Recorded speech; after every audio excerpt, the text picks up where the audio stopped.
But yeah, so with StreamYard, which for the audience of one person who I think is watching at the moment, StreamYard is the streaming software that we use for when we do these things. A lot of people, like Fresh and Fist, use it. I think a lot of people use it, and yeah, you can. It has functionality now. You can use it to broadcast to Instagram, but it's slightly fiddly because you have to go into Instagram and like press live in Instagram when you go live, or on the other platforms, and also you can't see the Instagram comments on the dashboard here. But I mean, not bad.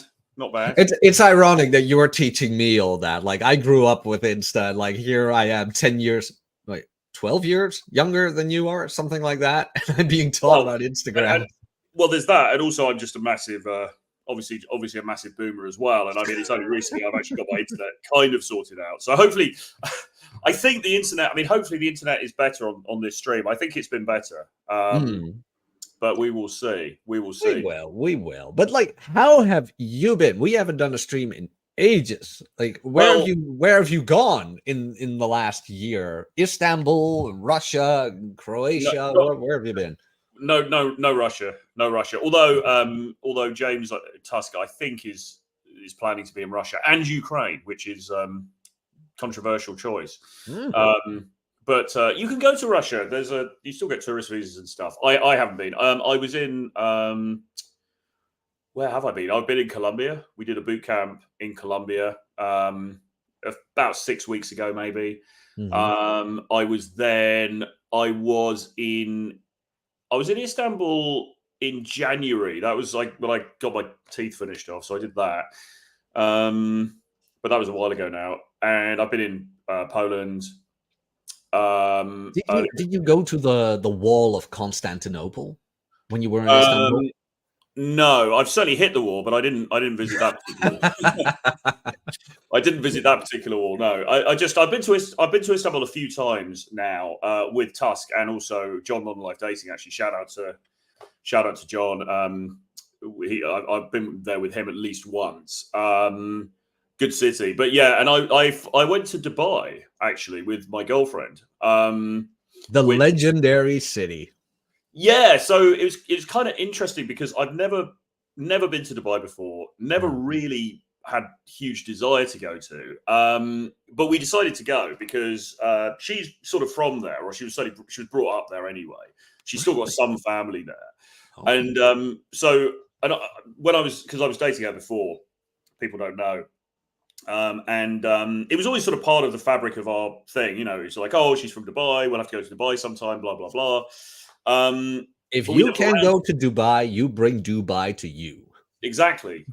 Well, there's a Dubai happening every day in my apartment, man. But so in the end, it was like, okay, well, let's give this a go. So I went, and I'd always been a bit turned off because I thought, oh, it's just going to be really sort of superficial, really shallow, very surface, just loads of shops, massive malls, and blah blah blah. And most of that turned out to kind of be true. But then I realized I like really superficial, shallow shit, and so I don't know what the problem was. But hold up. Oh, fine. I'll wear this then. There we go. That is the only flashy thing I have. A custom-made Ray-Ban with like darkened glasses and golden rims. Not really custom-made. Yeah, I was. How do you get that? How do you get that done? Oh, this is just Rayban.com, and you can make your own. Yeah. Oh fuck! You know what? I actually lost my Ray-Bans again. So the pair that I often wear in videos and shit. I always get, it's like the aviators. I always basically get the same pair, and I fucking lost it again at the weekend. Like, I keep looking around. I think it's a lost cause now, though. I think they are gone. So I'm gonna either have to get another pair or something else, which I haven't got around to yet.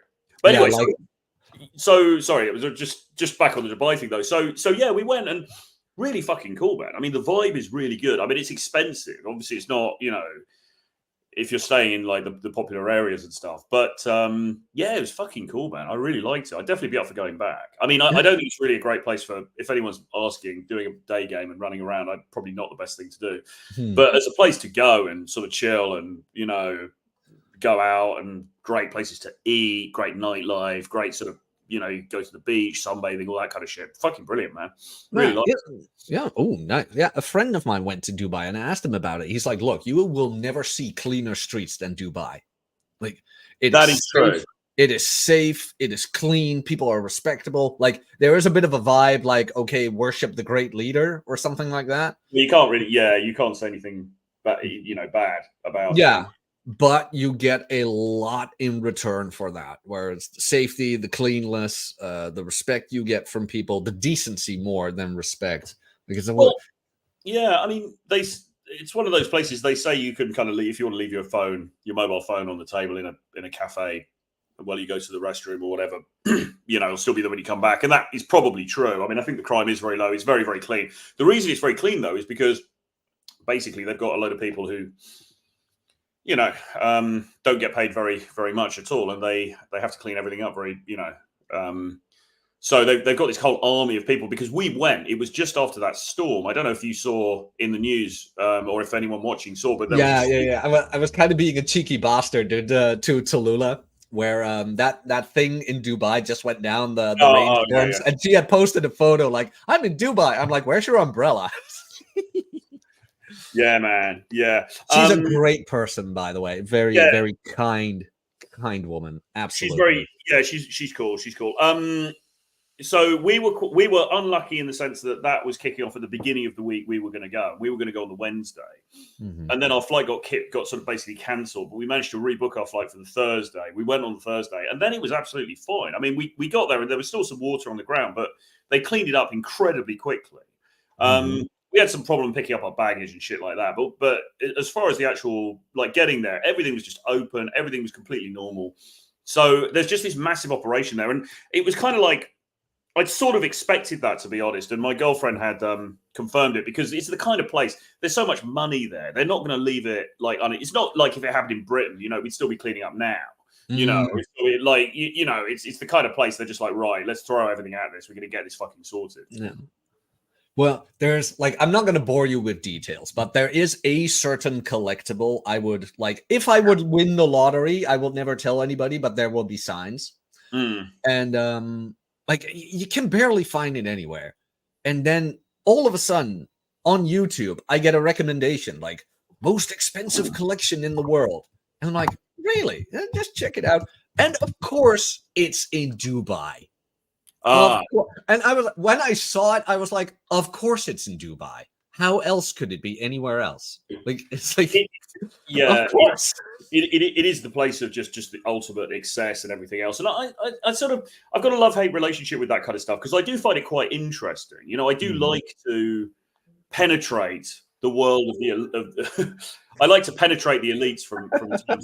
And, you know, I mean, obviously I've done quite well. I mean, so financially, I'm, you know, I do pretty well. I wouldn't say there's no Bugatti parked outside, but you know, I do okay. So, you know, it's nice from time to time to go and check out some good, cool venues, go to some nice places and things like that. I'll then intersperse it with, I was in KFC the other night as well. So I'm not like nothing wrong with that. Like zing a meal. I have said this once and I will say it again. Get yourself a girl who you can have a blast with at Burger King or KFC. Well, the interesting thing was, so my girl is, as I said, from Dubai and originally, and so she was kind of showing me some places slightly off the beaten track that maybe many tourists wouldn't go to. And although she's quite into a bit of glitz and glam, you know, she likes cool places, she likes kind of expensive places, but also she's quite into. We ended up going to this like Indian street food place, and we literally, I think the meal between us cost about $10 or something, you know. So we're in this place where everyone's got a like solid gold, you know, Lambo parked outside, and we're literally eating a $10 meal, and she was perfectly happy with that. So I think, and this is actually something that I talk to her about a lot. It's kind of like, you know, I think it's fine from time to time to go and do nice things. I think everyone kind of likes that and whatever. But you want somebody who they're not just married to that lifestyle and they're all about that lifestyle. And I've certainly met women like that in the past where it is all about that, you know, and then you get dangerously close to a sort of gold digger type situation. Yeah. What I always found, like what I look for kind of thing, like, is she into me? and not like, I know women love you for what you are, not who you are. I know that. But that's kind of the thing, like what I am. Like, I can have fun in the cheapest of places and still have like the best time of my life. And is she the type of woman who's like, oh, I will never go to such a place because I can't be seen there? Or is she somebody like, well, he's going and he's having fun and I want to have fun, so we're going there? Well, kind of thing. Yeah, exactly. I mean, what I quite like is I do like mixing it up. So I do like to go to some cool places. And actually in London, I mean, you know, we talk about Dubai, but I mean, in London, there's some fucking expensive places. There's some fucking fancy places. And, you know, we're going to this party thing tonight, but actually on Sunday, because we've got something on Saturday, but Sunday, we're going to go to this super fancy bar and check it out. I think that's going to be quite cool. And I'm quite into the old cigars now as well. So I quite like going to these, like, you know, like cigar lounges. The Bulgari cigar lounge is really good. How did you get into that? Sterling Cooper, I think. Tristan Tate, maybe. It was basically those guys because I can't remember when I had my first one, but I mean, those guys, you know, there was that whole thing a few years ago of like the Tates and they're all sitting there with a fucking cigar. Everyone's smoking cigars. I kind of got into it through that because Sterling, I've had cigars with a couple of times. It may have been Sterling I had the first one with in Miami, actually.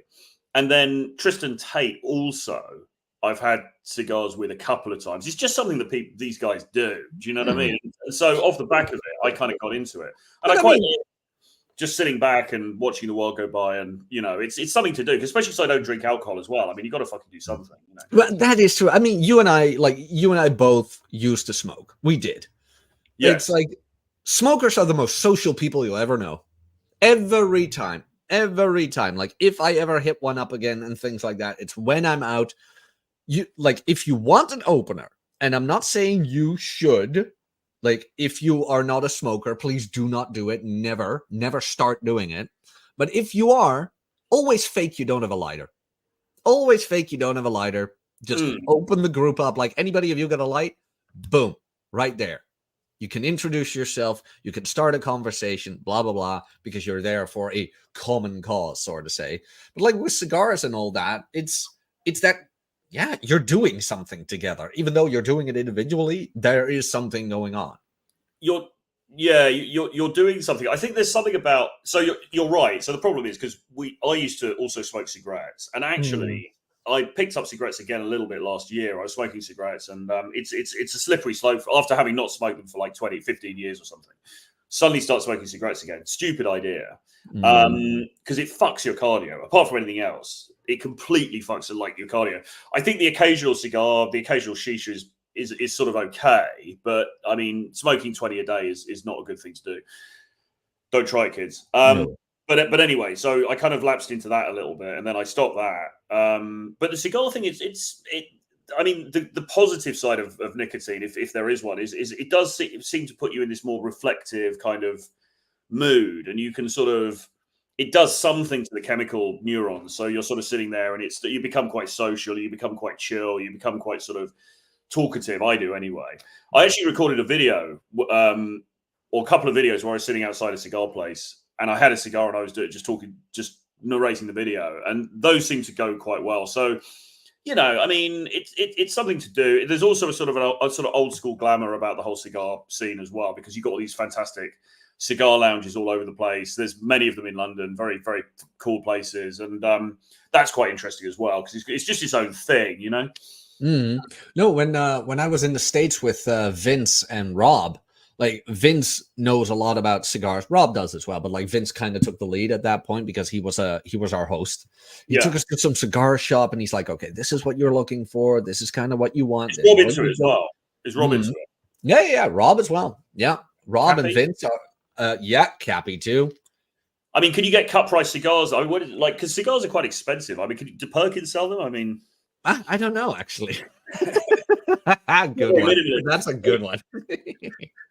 I mean, some of these cigars are fucking expensive. I mean, I tend to go for like Romeo and Juliet or some kind of Monte Cristo or something. But I mean, you've got Cohibas and things like this. I mean, they're fucking. But anyway, you know. Well, you were smoking cigars with a couple of the most wealthiest people alive, so. Well, yes, I mean, I have actually. I mean, the last time that I saw the Tate brothers was in, and this is another kind of slightly interesting aspect to it. It was in Ukraine, in Kiev, and we met them in a cigar lounge, and had a cigar with them there. So that was quite interesting. That was obviously before it all kicked off with the thing. Yeah, the thing. Yeah. Before it kicked off with them, and also the small matter of before it all kicked off in Ukraine with the war as well. Oh yeah, wow. Yeah, I almost forgot about that. It's like, oh yeah, that happened too. Like, and now it's like 2 other countries who hate each other. It's like, okay, well, the world keeps turning every day. It's like, it's like Dutch politics is now all in a rut because the far right won, and they actually formed a cabinet, and now everybody's losing their minds. And if you read the whole plan, it's like less taxes. It's like, that's good. What's the? I mean, I don't. Is it? Who is it? Is he that Gears nutsack guy, or like? Oh, is it him? Okay. The blonde fella. Yeah, the blonde fella. Yeah. They're all blonde, like Boris, Geert, Trump. The guy from what's the country's name? Argentina. Thank you. That's the one. He isn't blonde. I don't know. I'm not sure if he's blonde, but he's got they've all got crazy hair.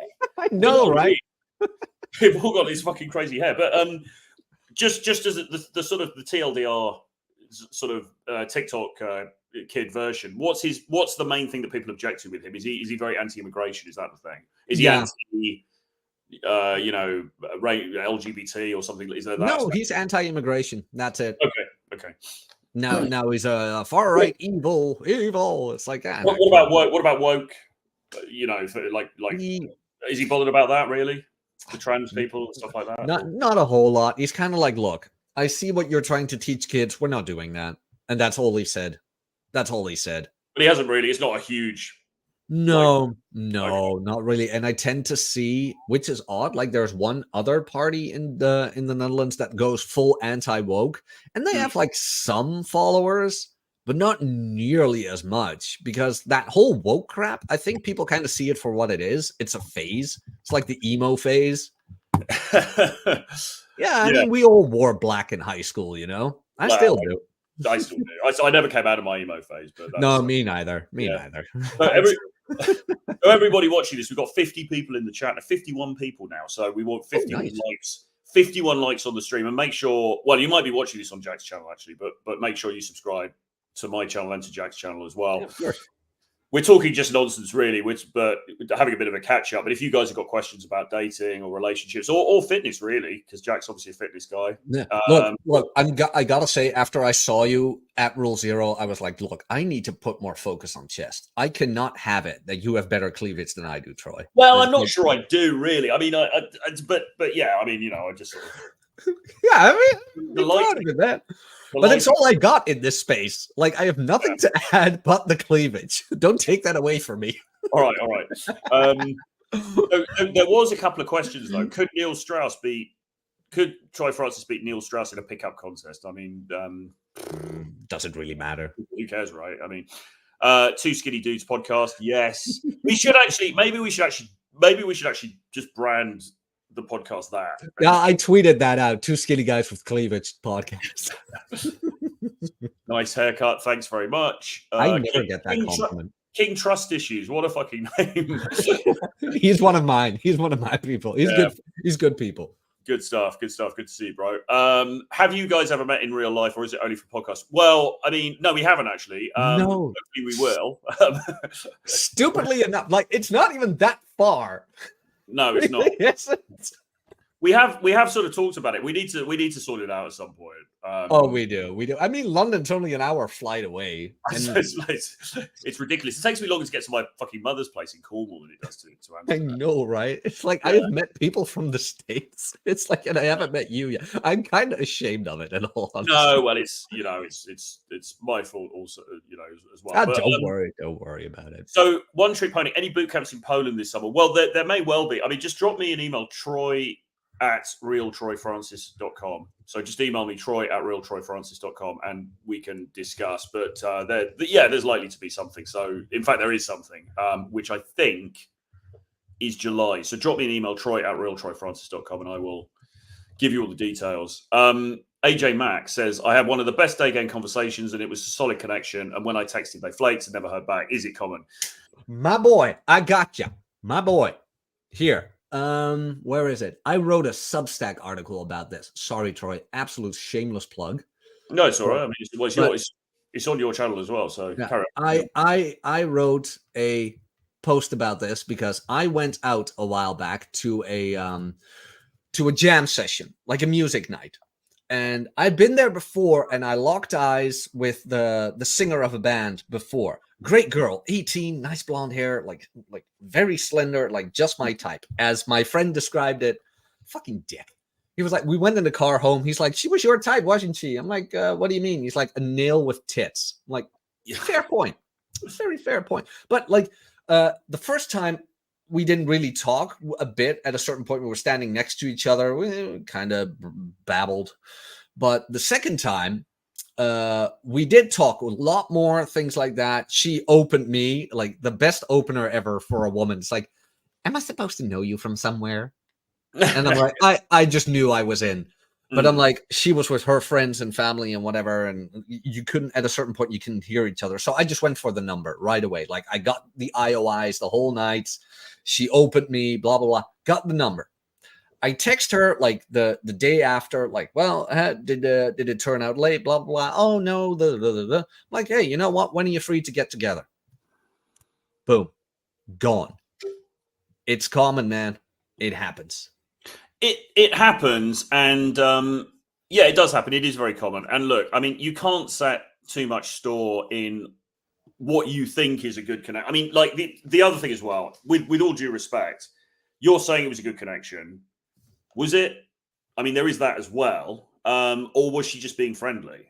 You know, I don't know. I've never met you. I don't know who you are. I don't know how you come across, etc., etc. But sometimes, I mean, we were having this kind of conversation in our one of my groups actually, because we're still teaching our Edge course right now. It's gone on for 3 centuries, and some guys were talking about dates, and this is kind of related. You get guys saying, "Oh, I went on a date and it was really good, and then I never heard from her again." And then you're thinking, "Well, all right, was the date really good?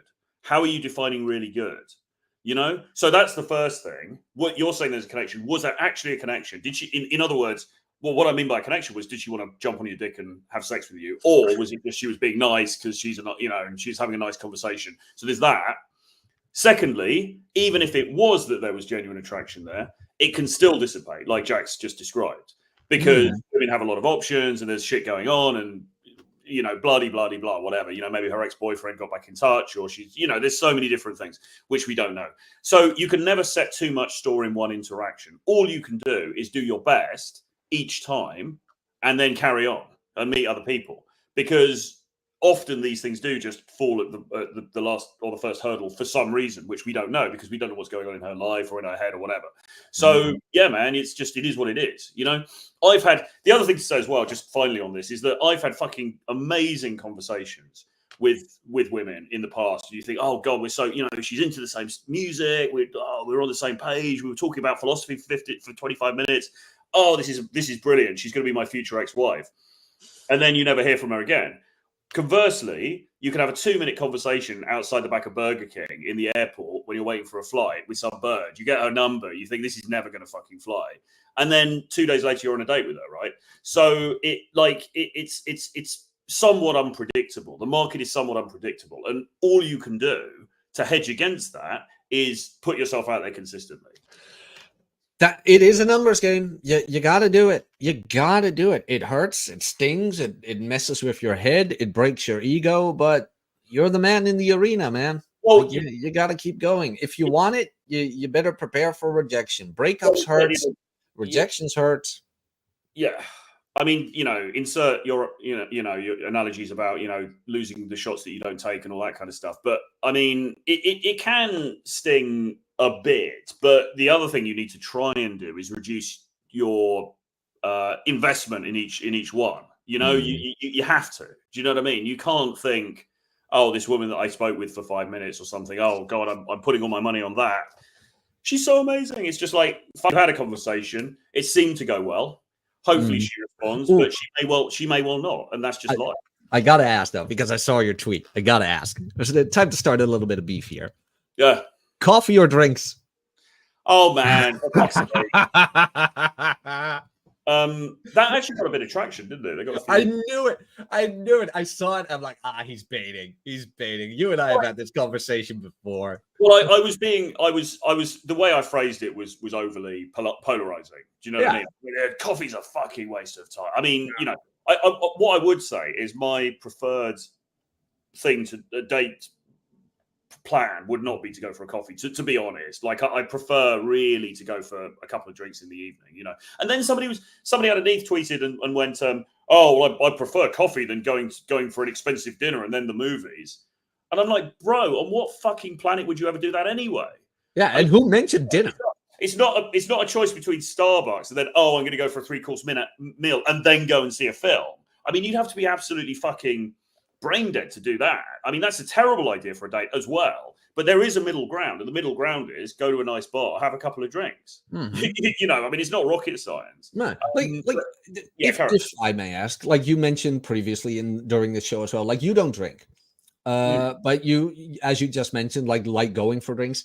Have you ever had dates where the girl was like, "Oh, so you're expecting me to drink, but you don't drink yourself," or like ever had questions about that? I mean, a little bit sometimes. I mean, I used to be a bit more sort of. I'm not saying I'd lie about it necessarily, but I try to I wouldn't draw attention to the fact I wasn't drinking. So I would get like a soda and lime, and you know, she might assume that was something else or something alcoholic, and then she'd have whatever she wanted to have. Right? I'm not going to try and make her drink something. You know, no. Okay, whatever you want to have, she would have. And sometimes I would then get questions, and I might try and prevaricate a bit about it. These days, I would tend to be a lot more bold about it and just be like, listen, I don't fucking drink. You can do what you want, because I think life's too short. And also as well, you've got to hold frame, right? You've got to be comfortable with, you know, with where you're at. Honey, I was born drunk. Any more alcohol and we'd be losing some shit here. Yeah. But what does happen is not so much, I mean, they would be unlikely, I think, to say, oh, you expect me to drink and you're not. But what they might do is decide then not to drink themselves. So they might say, okay, well, I'll have an orange juice. And then that makes me feel, I don't always like that, because then I'm like, well, I mean, just do whatever you normally fucking do. I mean, I don't care. You know, I don't want to sit here and by the way, the other thing as well is that if I go for a drink with somebody, I would really only go for like 1 or 2 drinks max anyway. So this isn't about them getting hammered. Because you don't want to be dealing with somebody who's hammered anyway, right? This is about, we go somewhere nice. I mean, London, loads and loads of like really nice like lounge bars, cool places to go. Go there, nice atmosphere, good vibe, have a couple of drinks, and then that's it, you know. And then you know, either you bounce back to yours, or you know, she gets an Uber and she goes home, and then you see each other another time. I mean, keep it simple. That would be my preferred route if I wasn't in a wonderful, loving relationship with my girlfriend, of course. But yeah, caveat I have to mention. But I mean, you know, even with her, I mean, that was what we did when we first got together. You know, a couple of drinks. So my objection to coffee dates is more that it's. I mean, yeah, it's fine. I think if that's the only option on the table, it's better to get FaceTime than not get FaceTime. I think the issue with coffee dates is really, if we're being brutally honest about it, the purpose of the date is to push towards intimacy.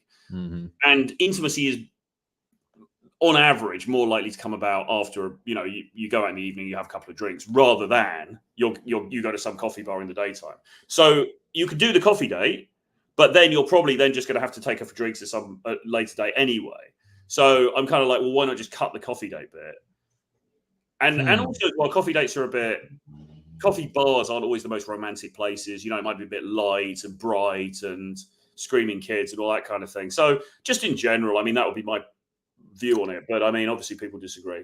I get what you're saying. Like in general, I think we're splitting hairs, in all honesty. Like what's the main goal? Get her out. Like get the FaceTime. That's the main goal.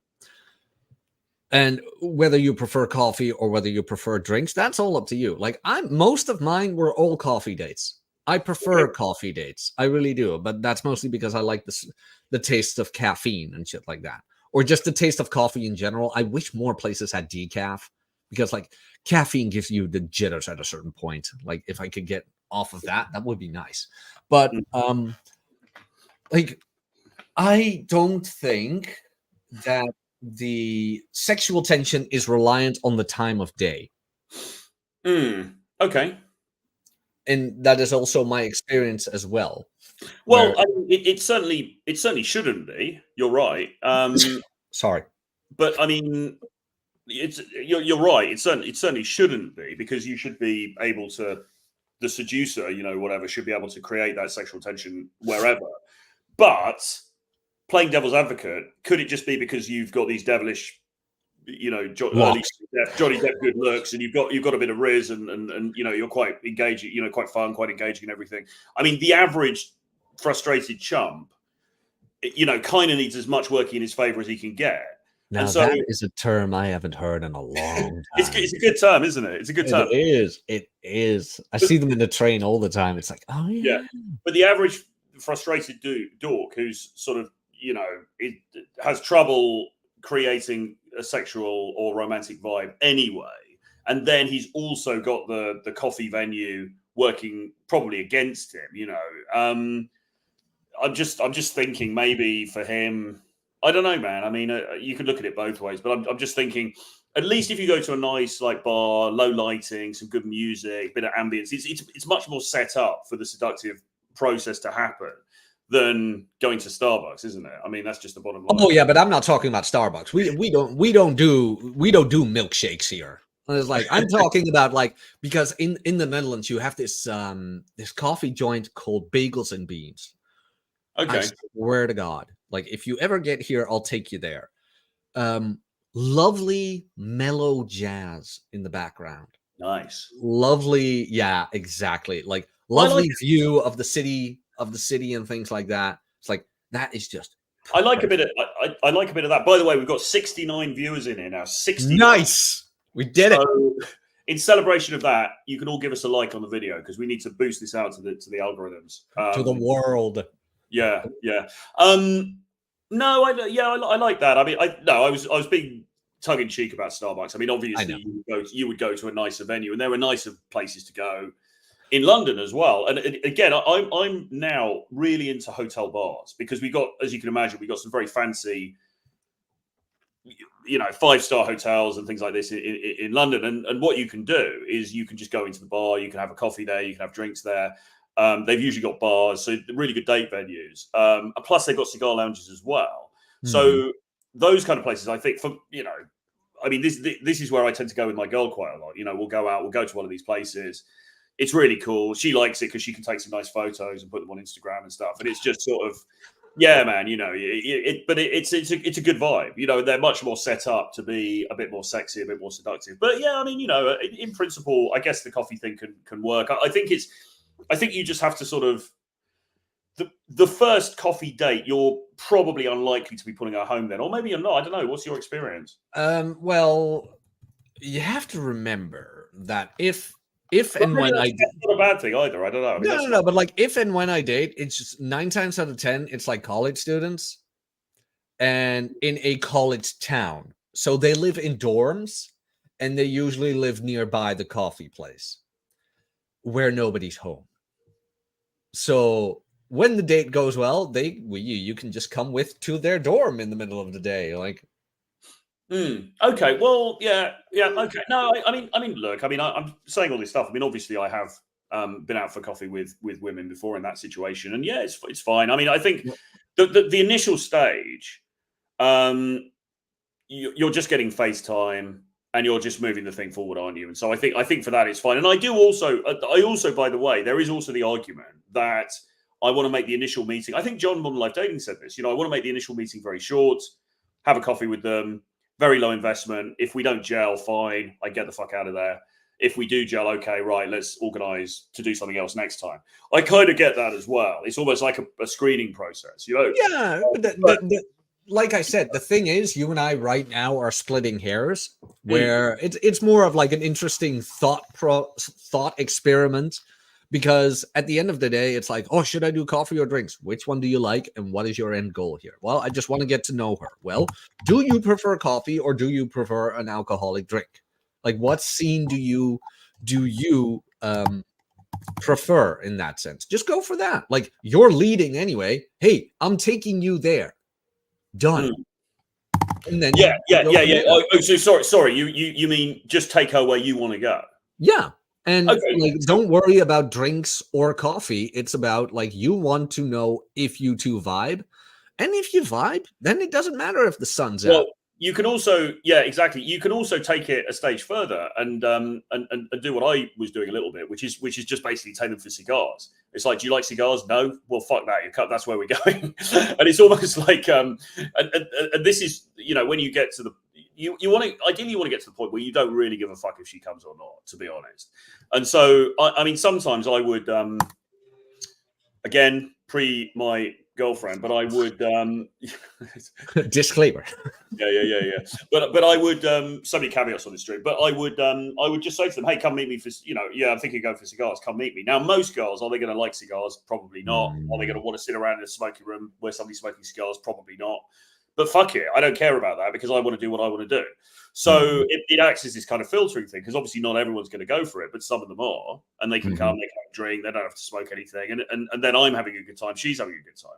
So really, it's like getting her to buy into your frame, isn't it? Even if the frame is not necessarily something that she would be drawn to naturally. No, absolutely, and that's the whole thing because I see a lot of this on Twitter where it's like, it is a man's job to lead. Yes, but, and this goes back to Robert Greene's Art of Seduction even, you have to find somebody who wants to be led by you. It's kind of like a girl will be interested in your hobbies if she's into you, kind of thing. Like, if she wants you, she'll go with you to whatever place you say. Exactly. No, I completely agree. And it's almost like, knowing that is one thing, but actually then even pushing it a bit is another thing. Where and again, I think that if you can get to, this is almost like trying to teach people like some kind of Zen kind of mastery. But if you could almost get to the point where you literally don't really care if she actually comes on this date or not. You see, the problem is because most guys are coming at this from a place of scarcity, and they get a date with a girl and they really, really want the date to go well. So they'll do anything that they can. Oh, fuck, where do I take it? Like, this has got to go well because this is the first woman who may have touched my pee-pee that I've encountered in the last year. So this has got to go well. You want to not be that guy. You want to be the guy who's literally, do you know what? I actually kind of don't give a fuck if she comes or not. And look, I mean, I attained that level of mastery, last year, earlier in the, over the last few years. And I think it's partly to do with age.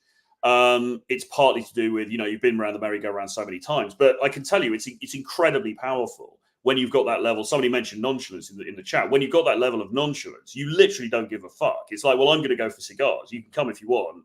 If you don't want to, that's fine. I'm just going to sit and have a fucking cigar anyway. If you're bringing that energy to it, I mean, how many guys in today's dating marketplace are bringing that energy into their interactions with women? Probably 0.01%, because every other fucking guy is so thirsty that he's there blowing up a phone like, oh, can I get you an Uber? Oh, are we still on for tonight? Oh, I'll order an extra milkshake if you like. And the girl's just like, yeah, fuck this fucking chump. Whereas whereas you're presenting as this guy, I don't give a fuck if you come or not. I really don't. And I think that's a better place to come from, in my opinion. But it is also kind of a mindset shift where, and I made a tweet about this a while ago about boundaries, where boundaries are not for her, they are for you to separate the wheat from the chaff. And that's kind of like this whole dating thing as well, where you are not there to convince her. Yes. You are not there to convince her. You're not. Like, you ask her out, like, hey, I fancy you. I think you're very fucking hot. Like, that's just the case. I'm going to go get coffee and I would love for you to join me. Who do you think you are? Okay, fuck you. Bye. I wouldn't even tell her to F off. I wouldn't do that. But it's like, okay, done. Like, bye. Like, why then would you say, oh, would you prefer drinks then? Or would you prefer shisha bar then? Or would you care to what the girls like? Go to the carnival and win stuffed toys then? It's like, no. That's not how that works. It's like, you made your intentions known. I would love you to join me in this thing that I'm going to do. And if it's no, okay, next. Like, she's already made it known she doesn't want it. Then why would you go for somebody who you have to negotiate with? It can be so easy. Everything can be so easy. We've all had that one girlfriend who was like, yes. Babe, I want to go there. Yes. Babe, I want to eat this. Yes. It's like, I'm getting home in 5 minutes. Wear this. Yes. Like, why wouldn't you want that? Indeed. And that starts at the beginning. That starts at the beginning of that dating process, where you fold, sort of say. Uh-oh. The universe is back at it with Troy's internet. It's a great frame of him, though. There he is. Unbelievable. This did actually go slightly yesterday. I don't really know why, because I have got super fast internet and we are hardwired in. But well, anyway. I mean, you did get the new laptop last year, right? Yeah, I got everything new. We're hardwired in, super fast internet. Yeah. Well, it was only. I mean, look, this is a vast improvement. It is. But yeah, anyway. So, in fact, should we go through and have a look? Because people have put comments and questions and stuff. If you could only use one book to learn game, what would it be? Probably 7 Laws of Seduction by Troy Francis. Yes. Or, well, actually, what you need to do is, if you go to the links in if you look at my link tree, there's a link there. But if you'll find a link to my Renegade Dating Blueprint, which is a collection of my books. I would get that, to be honest. Or you can go on. Oh, he set aside from your material. Oh, there is no other fucking material, man. No, that's not fair. There's no other material. Like, Artiste on game is good, actually. Yeah, like not to fluff you too much, but if anybody ever asks me, I always refer them to you. It's like, just go read Troy's stuff. I still love Cat Academy, that course, 10 hours or more, I believe. Yeah. It's like, that is just, do you still have that one? No, I'm gonna reopen it again. Get on that. Like, seriously, guys, get on that. So I know I'm going to reopen that. I'm going to start training that soon. It's just we've had this edge thing that's been going on for so fucking long. I think some of the original members of the program have died. It's just been going on so long. But it's a miracle Tusk is still alive. It's like, holy shit. That's true. Is your interview? So we've done this one to death, haven't we? You took it down, and you're not going to put it back up, right? This Tom. No. Like I would love to explain if you don't mind. How that went down. So unfortunately, Tom Torero passed away, and I got a hold of the people who did the Torero estate. I got in contact with them, and I asked them, would you prefer me to take this down? And the people who handled the estate of the Torero family did ask me, would you be so kind to take it down? And thus I did. And because of that, I will not put it back up.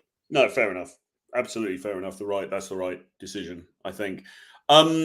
So King Trust Issue says, can you show a woman a good time in a Cheesecake Factory? If so, how? So Cheesecake Factory is that chain, isn't it? It's a chain restaurant. I mean, yeah, I guess so. I mean, I wouldn't make it a first, if that's what you're talking about, I wouldn't make it a first date choice particularly, but then my default is always going to be to go for drinks anyway. So I wouldn't make any restaurant my first date choice. But I mean, if you're doing a restaurant as a first date and you're doing what I think is a chain restaurant, and I don't think it's not a particularly, you're not going to be impressing anybody with it, put it that way. I would say probably not. It's definitely something you can do later with your girl when you guys are seeing each other. You can go to those kind of places. That's fine. I wouldn't do it in the early dating stage, to be fair. But there again, I don't recommend restaurants anyway. So that's just my sense of this. I don't know. I've never been to a Cheesecake Factory. I don't know what it is, so I need to look it up real quick. I actually haven't been to one either, but I am aware of it. I think is there one in Dubai? I think they're in the States. I don't know. Anyway. All right. So AJ Max says, Troy's jacked for summer. Well, kind of. Any advice to get in the best shape? I find it hard to follow on my own. Well, I mean, Jack's your man really for this. I have a playlist on my channel about how to create your own training program. It goes through the steps of the basic pillars of an exercise program. You need your compound movements. That's one. Then you need exercise prioritization, exercise differentiation, and progressive overload. Okay. Those are the things you need to consider when making your own program.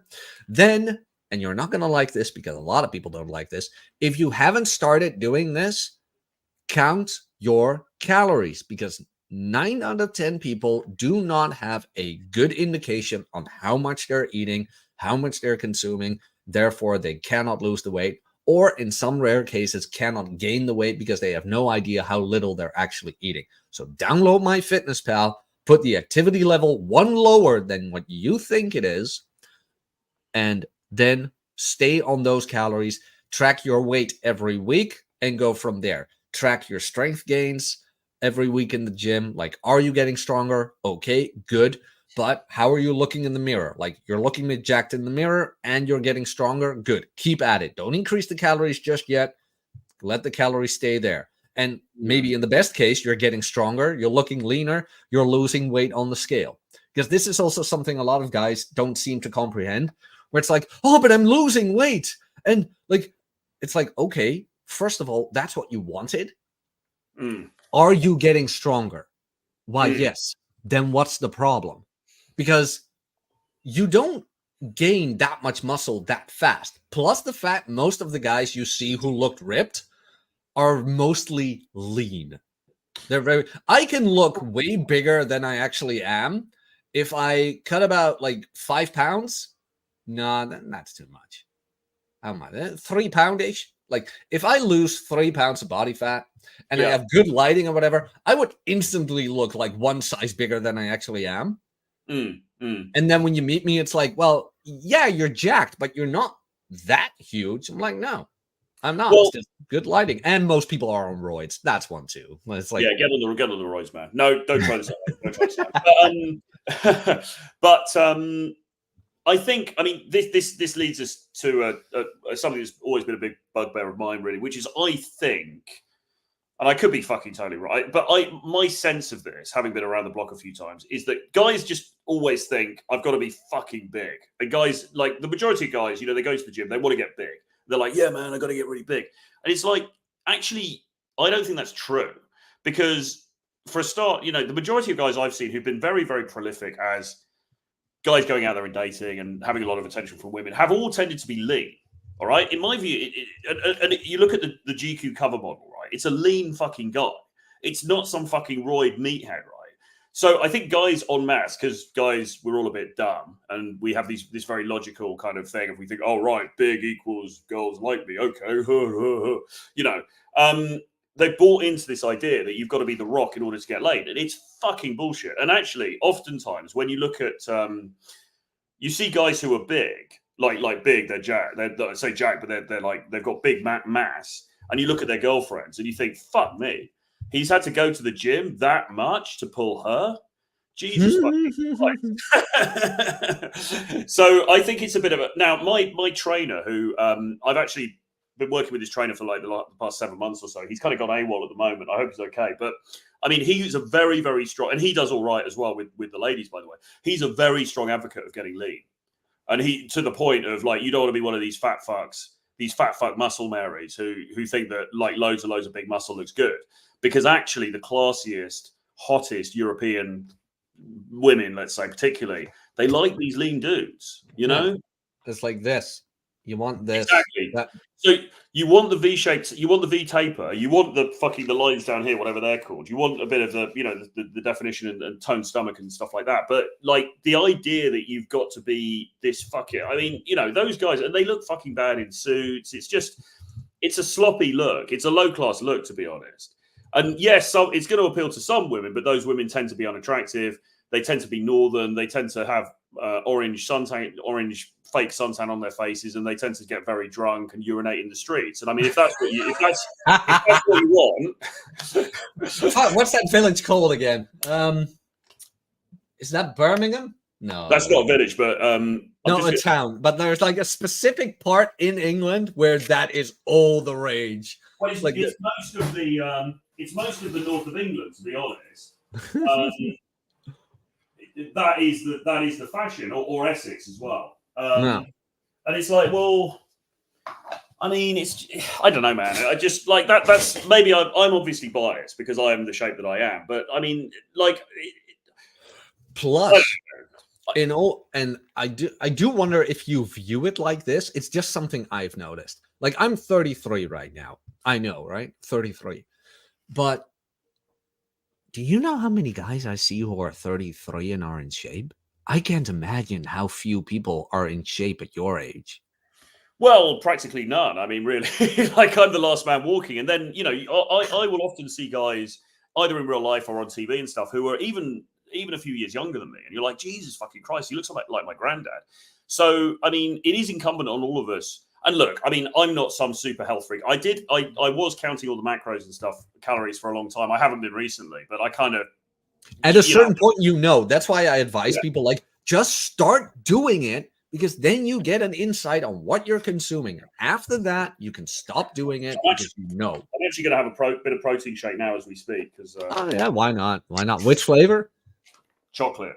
Everything. Yeah. But what was I going to say?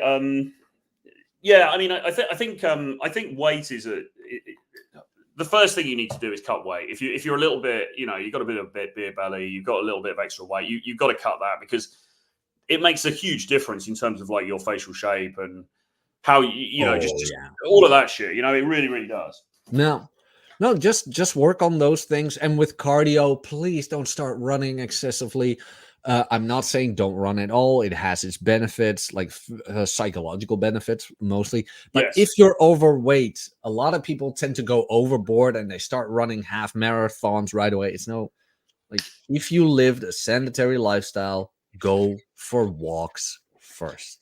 Like, I also, what do you think about calisthenics and HIIT training and shit? Calisthenics, I mean, why not? If you don't have a gym or things like that, or if you like doing it, do it. It creates a lot of time and attention if you do it right.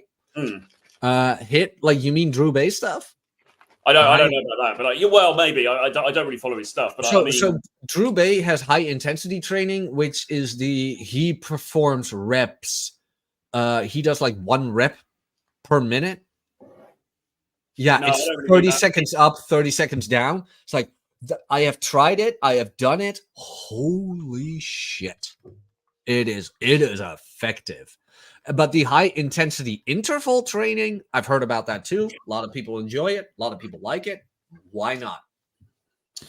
Yeah, I think just from the cardio perspective, I think that I think one thing that was always missing in my training for a very long time, and I was always aware of this, but I didn't really want to remedy it because it's fucking tiring, was I could run. You know, I could run for 50 minutes. Great, you know, and I love running. I used to really love running for the psychological aspects of it. What was harder to do was to sprint for a minute and then stop and then do 25 burpees and then sprint for another minute and do skipping and stuff. And I started to do that last year with my trainer, and it's fucking tiring. But if you're looking to get leaner and, you know, get more chiseled, it's effective, and it's probably more effective than running, because I would run for 50 minutes, then be really hungry, eat a fucking burger or something, and then you just, whatever calories you've shared, you just put them back on. So yeah, I don't know. I think that the high intensity stuff, I think for me, I don't like it, but I think it's kind of valuable because it's good for your heart rate and stuff as well. Yeah, that too. I mean, if it works, it works. That's what I always go for with most of my clients and things like that. Like, do you enjoy doing it? What about tantric masturbation? What? Tantric masturbation. Don't. All right. So we've got, any blue ball stories to share with followers? Not really, no. It shouldn't. No, not really, because obviously things happen, things go wrong. But I mean, you should be filtering people out so that by the time somebody's in a bedroom situation with you, they actually kind of want to do it, you know, like, because they know what's up, and otherwise they would have rejected you earlier. So not really. I don't know about you. Any blue ball stories?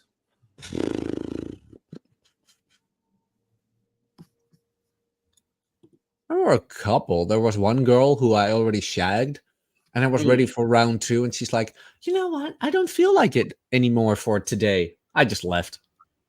So I'm not doing this. Yeah, I'm not doing this. I was like, never mind. Fair enough. So that's because. Yep.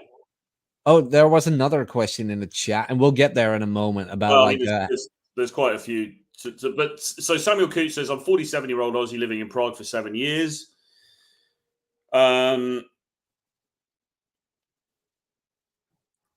If it's coffee, isn't she just wasting your time? Let's be honest. No.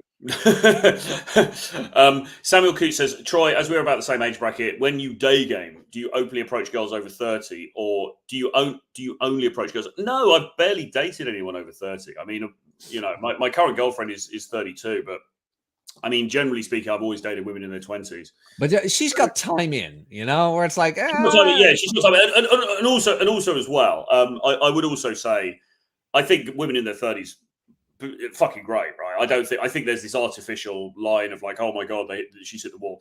Bollocks. Absolutely not true. However, the reality is, and she's still 18 years younger than me as well. So there's that. But I mean, the reality is, I've very rarely dated anybody. I've dated women in the, 30, early 30s, whatever. But you're 50? But generally, women in their 20s or mid to late 20s is sort of has been the sweet spot. So I'm not going around approaching OAPs if that's what you're no asking. But the thing with the wall is a very misunderstood concept, because you can have very hot women around 29 to 30 whatever. The problem is the mental aspect. That's where the real wall is. Now how about ice cream dates? I mean, Jesus Christ, this isn't a rainbow stream, but I mean, you're welcome. You're welcome. I mean, it's nice that you're open about your orientation, but that's not what we're on about here, really. Sorry, anyway, Jack. Well, it's behavioral, and I'm not saying every woman, but it is something you tend to see in their behavior around 28, 29, where the bubbliness just falls off. Know what I'm saying? And they get a bit more argumentative, disagreeable. It's like, ugh. Not all of them, but like. I do know what you mean. I do know what you mean. And actually, I was reading again, people are asking about book recommendations. I mean, if you read On Game by Chateau Artiste, it's on Amazon. It's a collection of just somebody's ripped a load of blog posts from him, but it's quite good. He was talking about that in right at the beginning of that book. There's a section he's talking about exactly that, and he's saying that the bubbliness and everything goes. It's kind of true. I mean, but again, it's down to the individual. I mean, my girl is still pretty bubbly, which is good because I'm exceptionally immature. So we kind of meet somewhere in the middle. But yeah, I think early 30s you're still good, to be honest. I think when you're getting a bit more advanced than that, you might be in for problems. But it's going to vary, isn't it? How much does a drink go for in a hotel bar? Don't know, really. Maybe a tenner or something. Maybe more. 15, maybe 12 to 15, maybe if it's alcoholic.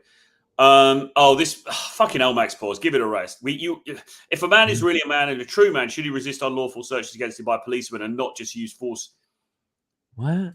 Only against average nobody men. I mean, he was asking this the other night in a stream I did with James. I mean, it's obviously a very specific. It's a very specific problem that applies only to him. So yeah, man, don't. I don't know, man. I don't think resisting arrest is a good idea, really. RJ Flores, I'm going to Paris in a couple of weeks. What's your view on dating there? If you have, it's a fantastic city, good for coffee dates, as you just mentioned.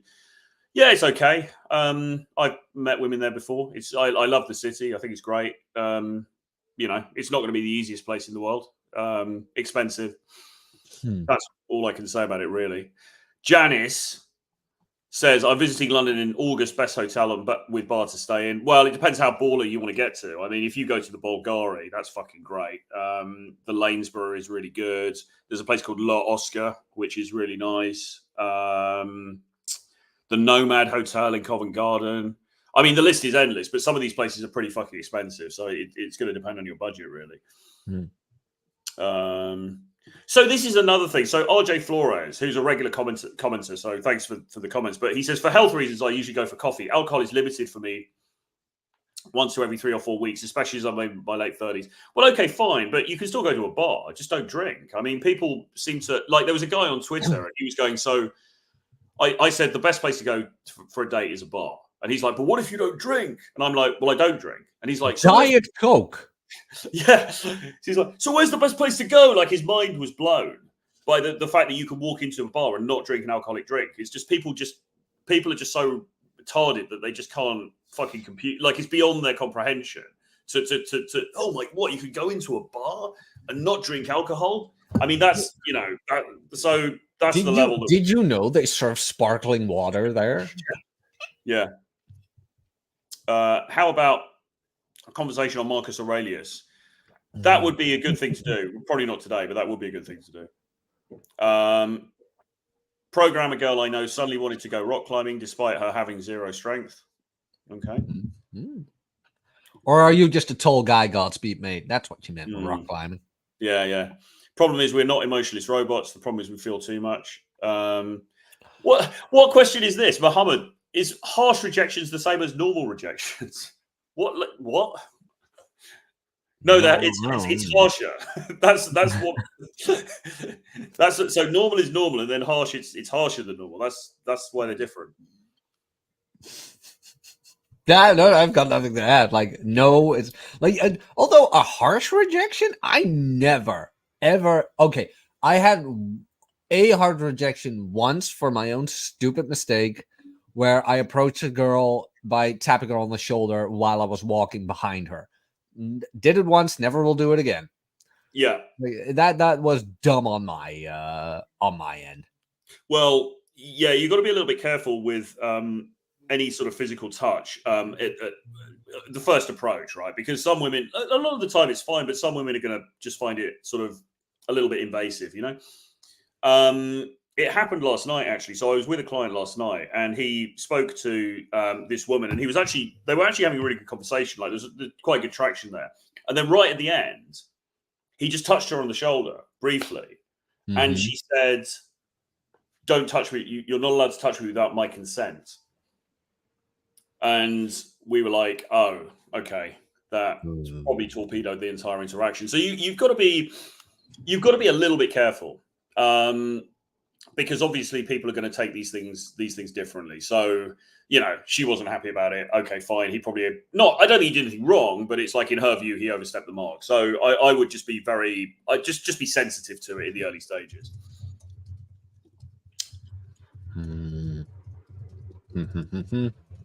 There we go. How long have you got, by the way, Jack? Do you want to? Oh yeah, no, we can keep going for a bit. Yeah. Okay. All right. Here's a good one. Does Jack find that long hair is an advantage in attracting the fairer sex? I was waiting for that question, and here's the honest answer. I don't care. Good answer. No, it's true. I have had my hair short. I have even shaved it off a couple of years ago. Yeah. I don't recognize myself with short hair. I don't. So I decided that I keep it long because I like it. Could I have better options with shorter hair? Could. But at what price? Myself? Now, does that mean, like, just be yourself? Like, no, that doesn't work. Mind you, I am also very social. I can pick up a conversation very quickly, blah, blah, blah, blah, blah, blah, blah. I am fit, all the other things. So I compensate for the hair, if you want to say it like that. But does it give an advantage? I don't know. Some girls like it, other girls don't. And that's the same as some girls like blue eyes, some girls like brown eyes. It's like, yeah. My barber didn't want to cut it off, though. It's like a while back, I was at his place, Iranian guy, great barber. And I'm like, you know what? We can just, you can shorten it up a bit. He looks at me, no, we're not going to do that. I'm like, what? He's like, look, you're 33, you still have the hair, you have thick hair. We're just going to make this nice and tidy. And then you're going to walk out happy because I know you don't like it short. Unfortunately, though, I do need to get a haircut, but it always takes a month or something with him. He's always busy. Like, Jesus Christ. But he knows exactly what to do with my hair. So, yeah. But no, like, An advantage? Not really, and I don't really care. It's like you said, it's going to depend on. It's going to be kind of polarizing. I think it's going to depend on. There's going to be some women who love it, but there's going to be many who, well, not many, but there's going to be some who don't. I mean, I think you come as a package, though, don't you? I don't think somebody looking at you is going to say, "Well, I don't think it's a disqualifying thing because it just seems to suit you very well. And it seems to suit your character." I don't know. I'm just speculating here, but I don't think. Like, I do recommend. Like that, you're more than like everyone's more than just their hair, right? So there's going to be other things. She's going to be like, "Oh, this guy's funny. This guy's charming. He's got nice eyes. Whatever it is." And then, "Oh, he's got long hair as well." And it's like, okay, but she's just looking at the overall. I think I don't know. The only thing I do take care of, like, okay, I haven't trimmed today. It's my day off. Let me be. But because my hair is kind of like wild on its own, I do keep the mustache and what's it called? The beard as trimmed as possible. Because like both longer, that to me looks too scruffy. Yeah, you're right. Yeah, you can't have both. In my humble opinion, some guys rock it very well. I don't.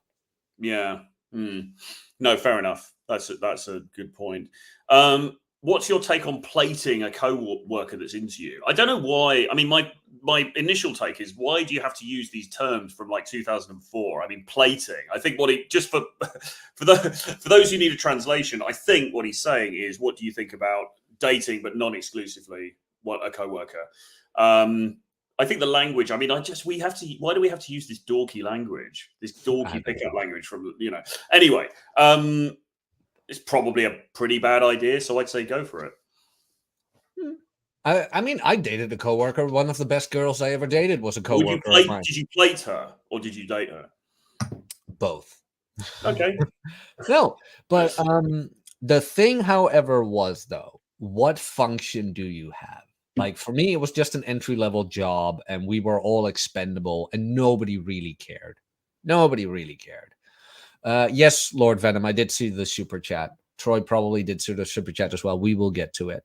But let's say you are in a like high functioning office, things like that. And like kind of you need some social awareness when it comes to dating coworkers. You just do. I would say discretion is very important. Oh yeah. And not, just keeping it on the down low. I mean, yeah, you can do. I mean, I don't know the specifics of your situation or what the woman's like. I mean, if it has potential to blow up in a way that's really bad for you, then I'd say probably don't do it, because there's a whole world out there. You don't have to just date someone because she sits 2 desks away from you. I mean, there's 7 billion people on the planet, so it seems a little bit, scarcity minded. But at the same time, yeah, I mean, if she's cool, if you don't think it's going to blow up, fine. I mean, is it really scarcity minded where it's like, yeah, she's into me? It's like, why not go for the girl who's into you? Maybe I don't disagree. I just mean if it also had the potential. We don't know anything about this dude's situation, so I'm just saying if it had the potential to really blow up in a bad way, then I'm just saying it might be better to avoid it. But I mean, if she's into you and the downside risk is relatively low, then go for it. But I wouldn't piss her off. The only thing is he's saying plating, which implies that he's also then going to be dating other people. And the only slight word of caution, I guess, would be if you do something to piss her off, and then she can use the fact that you guys work together to cause trouble for you. Because if it was just some random girl who you'd met on an app and you have no connection, she doesn't work with you, she doesn't know any of your friends, the damage that she could potentially do to you would be minimal. Whereas this girl, maybe she could get you fired or something. So that's something to consider if you piss her off. But maybe she's cool with being non-exclusive. I don't know. This is the thing. We don't know any details here, so it's hard to really say. True. Fair point. So what else? Jeffries, how long have you got, man? We can carry on for a bit. I've got plenty of time. Like my friends are all busy. Oh, Jeffrey says, any advice about getting a girl off the app and trading numbers to set up a date when she says, I'd rather get to know each other on the app? And then, especially the ones who want to do the full-on deal on the app, date scheduling, no phone number. Some self-professed players have stated, why do you need a phone number to get it in them panties? Well, I don't know. Why indeed? I mean, maybe you can do the whole thing on the app I mean, does it really matter? I don't know. What do you think, Jack? I don't even use the app, so I don't or anymore. So you know. I'm a bigger proponent of getting the number because it shows some investment on her end, where it's like, yeah, I'm gonna give you my private information so you can reach me.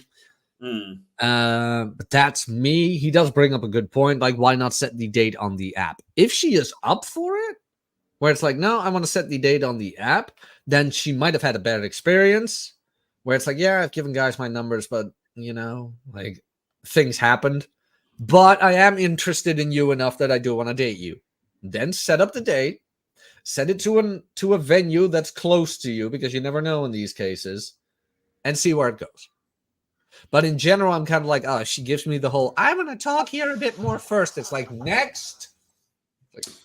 Yeah, because really, what is there really to talk about? I mean, it's kind of like, look, I quite like your pictures. You seem cool. You seem attractive.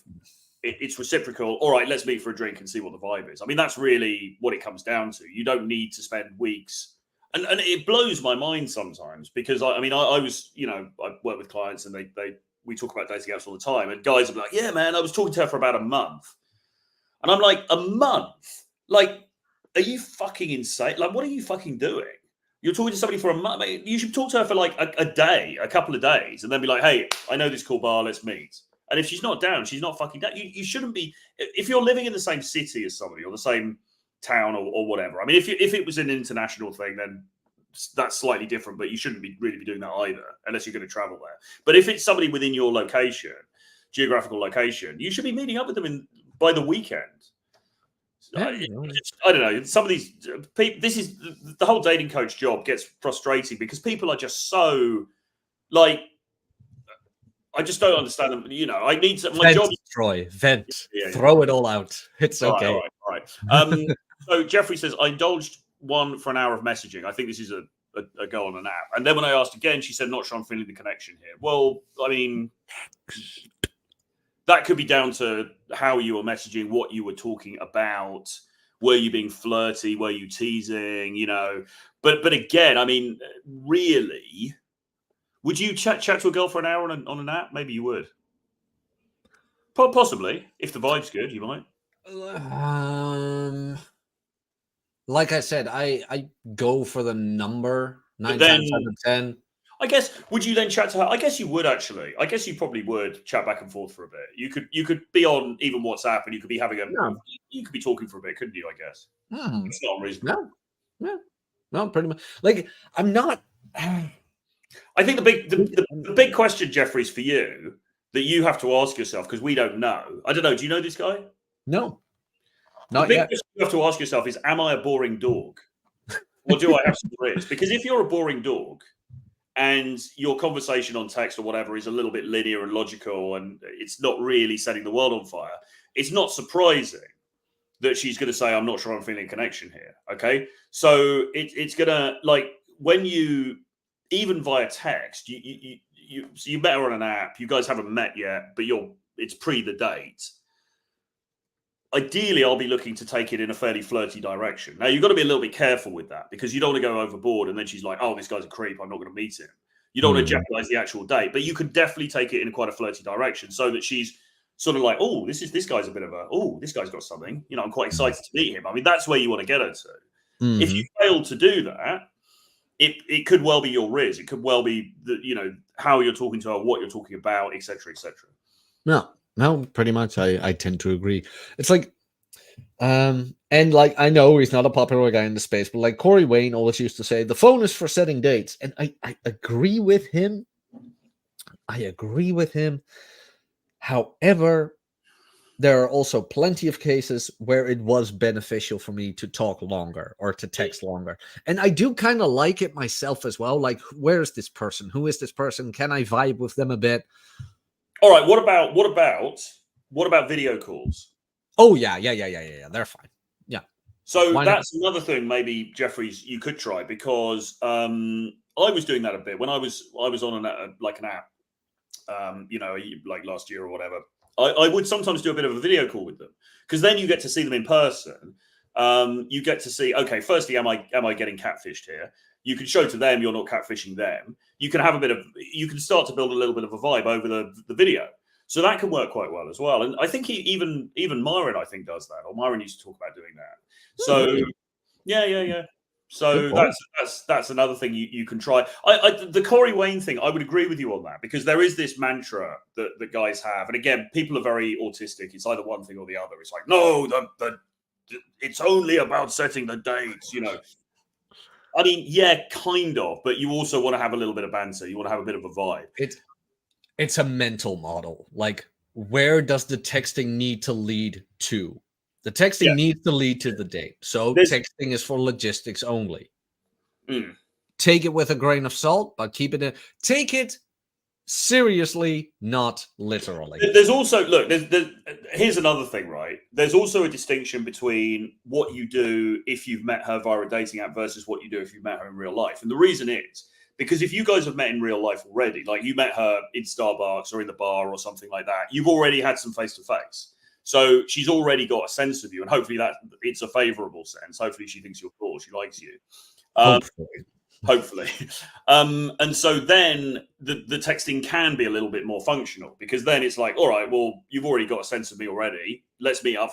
You know, we got on well. Let's meet up Thursday night, cocktails. I know this cool place. That can be quite functional.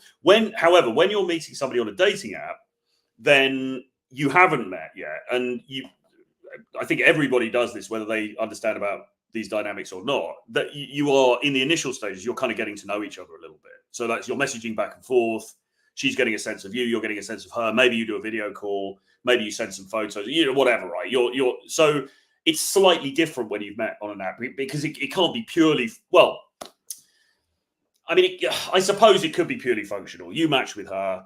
You could just send, the first message could be, hey, you look cute. Let's meet for drinks. You could do that, and maybe it would work in some cases, but generally speaking, it's going to be better. Build up something a little bit. And what you can also do, like you said, it can also be quite fun. You get into a bit of a conversation with her. You find out you like some of the same music, and then you find out, oh, she's into this or she's into that. And then you can start teasing her and being a little bit flirtatious with her and stuff like that. That can be quite an enjoyable thing in itself. And it should make her more excited about the prospect of actually meeting you. Exactly. And the other way around. Like, ever been on dates where you're like, don't know if I should. Like, I wish for every guy to get to that point where it's like, I don't know if I want to go. Once you're there, you'll know. And all of a sudden, this dating stuff isn't that hard anymore. You're not sure if you want to go on the date, you mean? Yeah. Oh, mate, I'm like that every fucking time. I mean, it's like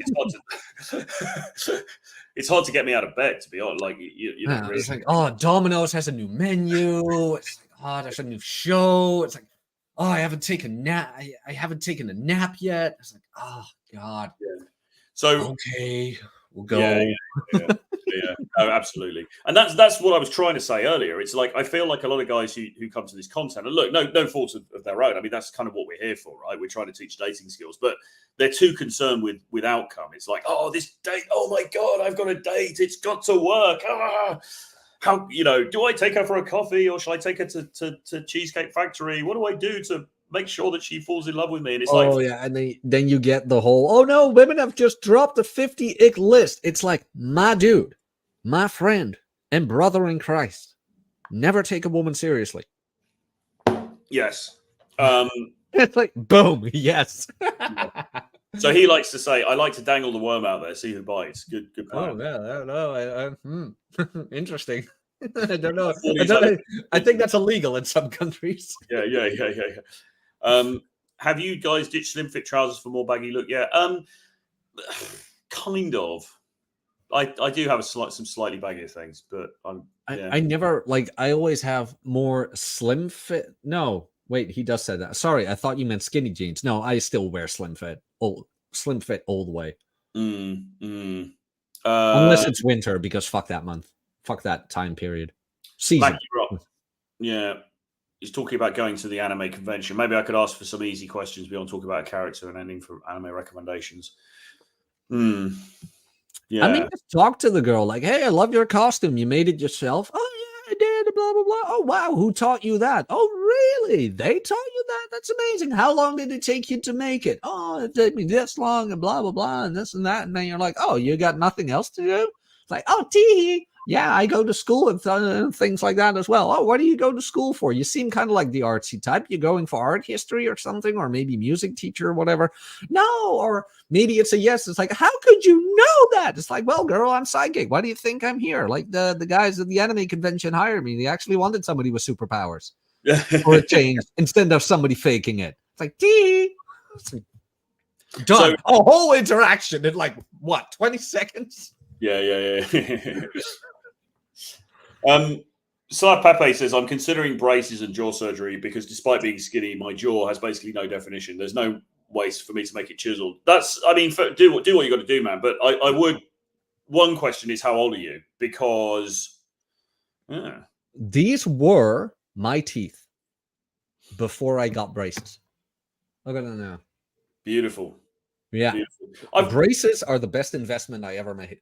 Fantastic. I've got nothing really against looksmaxing. I mean, do what you got to do, bro. But I mean, yeah, maybe braces. I'm not sure about the jaw surgery. The only thing I would say is that I think sometimes if he's very young, sometimes as we get a little bit older, like as guys get into their late 20s, like early 30s, they start to look a bit more defined. I've noticed. I mean, I don't know. So there could be an element of that. Mm-hmm.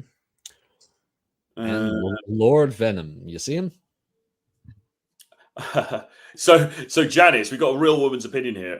Apparently, I'm assuming she's a woman. Ice cream dates. I had one of those. I didn't take him serious. No, dear. You just didn't like the ice cream enough. Seriously, like we don't do that here. You love ice cream. Don't try to fool us. It's not happening. You can't fool me. You can't. Girls love ice cream. You love ice cream. And if you find the right guy who takes you to the proper place, you'll have a shit ton of fun. Exactly. Okay, fine. Yeah, he's probably got a point. Wait. Did you see Lord Venom super chat for $1.99? Oh, I did. Yeah, I did. But I mean, okay, all right. How to pick up properly at the gym?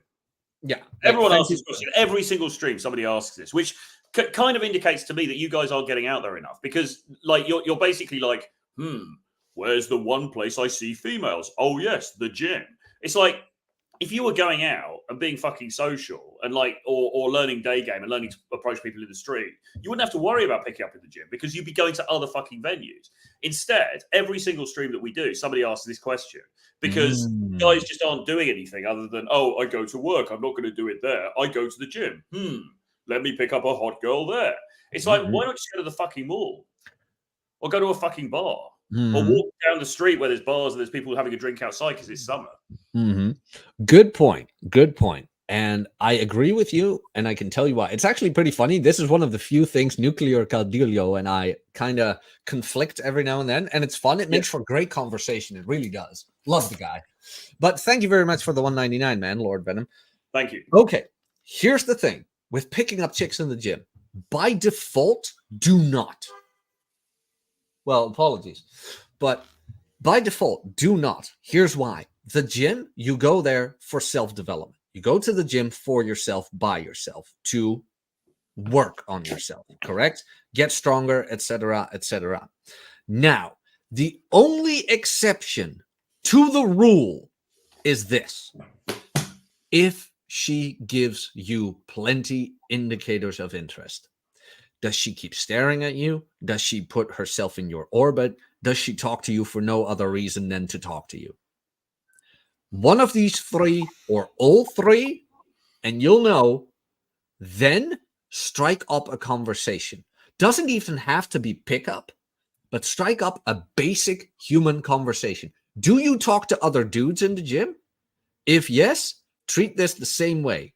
Now, again, if the indicators of interest are getting stronger, then you might want to go for like, hey, I've had fun, but I do want to continue my workout, or I'm done with my workout. Would you like to hang out outside of the gym one day?